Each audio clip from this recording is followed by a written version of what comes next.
Viva Voz, com Vera Magalhães.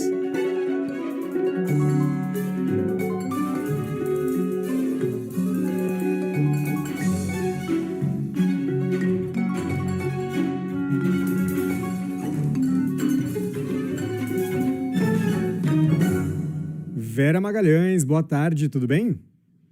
Oi, boa tarde, Muniz, boa tarde para os ouvintes. Vera, sabe que o carnaval nem terminou e a Polícia Federal nem esperou o carnaval terminar, foi para as ruas na manhã de hoje com mais uma operação que tem dado o que falar, aquela operação que a gente atualizou aqui na nossa programação, mirando ali alguns eventuais acessos indevidos aos sistemas da Receita Federal.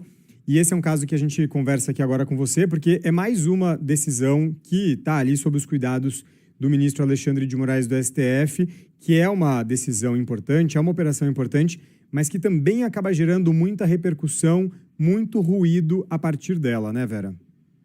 Exato, porque é o seguinte, né, Muniz? Tudo isso começou com uma determinação de ofício do ministro Alexandre de Moraes, feita em janeiro, para que se apurasse o vazamento de dados da Receita Federal e do COAF a respeito de ministros e seus familiares. Então, é uma decisão de ofício de um ministro solicitando uma investigação da Receita e da Polícia Federal. E, a partir disso, foi aberto um processo de auditoria da Receita e aberto um inquérito da Polícia Federal, que realmente detectou acesso irregular a dezenas de informações. A gente não sabe se todas elas dizem respeito a ministros e familiares ou se tem mais gente que teve informações acessadas de forma irregular. Elas apontam para um grupo ali de 4 funcionários, um deles cedido do SERPRO para a Receita Federal e que fez esses acessos a partir do Rio de Janeiro. E hoje a Polícia Federal cumpriu uma série de mandados de busca e apreensão e outras medidas cautelares determinadas no bojo desse inquérito. Então, aparentemente, a notícia do contrato da mulher do ministro Alexandre de Moraes, Viviane Barsi, com o Banco Master, o levou a solicitar isso, porque ele desconfiou que houve vazamento de informações protegidas por sigilo fiscal.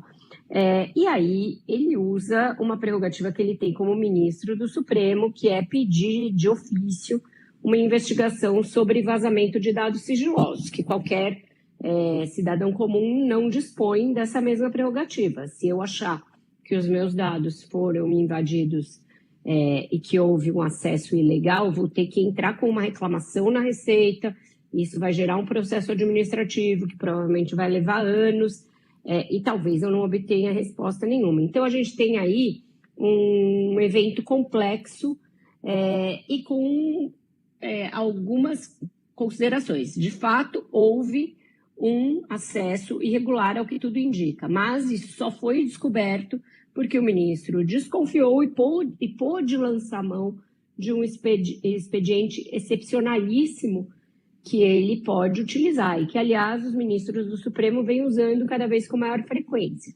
Essa possibilidade de pedir investigações de ofício quando os interessados são os próprios ministros.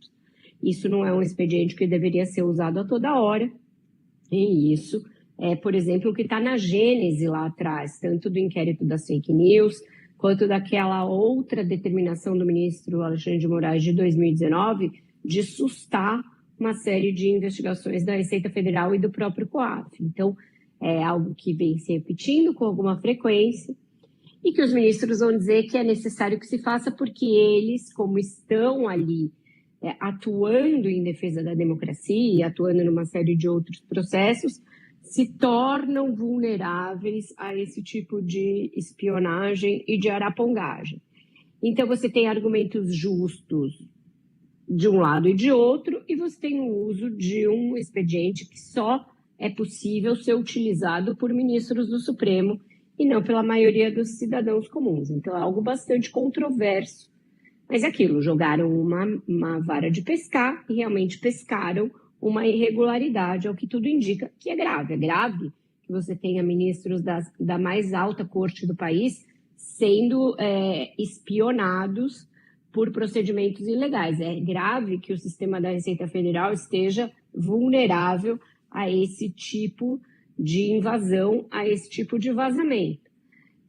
Mas veja, a gente segue pisando num terreno bastante pantanoso e o Supremo Tribunal Federal com aquele protagonismo que ele próprio Supremo disse que gostaria de deixar de ter ao longo do tempo e principalmente nessa presidência do ministro Edson Fachin.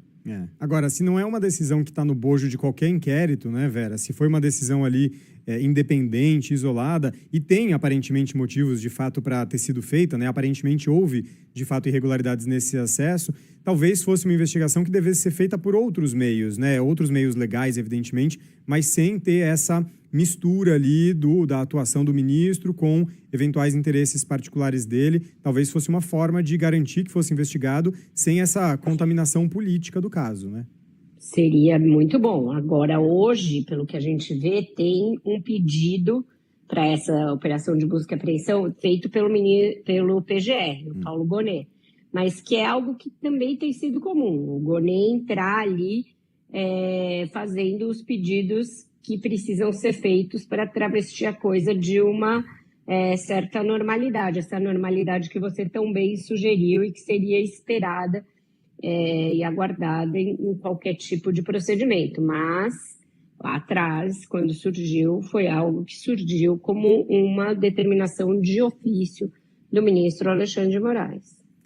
É isso. Bom, vamos ficar de olho, porque certamente outros desdobramentos virão aí a partir dessa decisão do STF, dessa operação da Polícia Federal, dos dois aspectos, tanto para se entender exatamente se houve vazamentos, acessos indevidos, como também as repercussões que vão acontecer a partir de ser mais uma decisão de ofício vinda aí do ministro Alexandre de Moraes.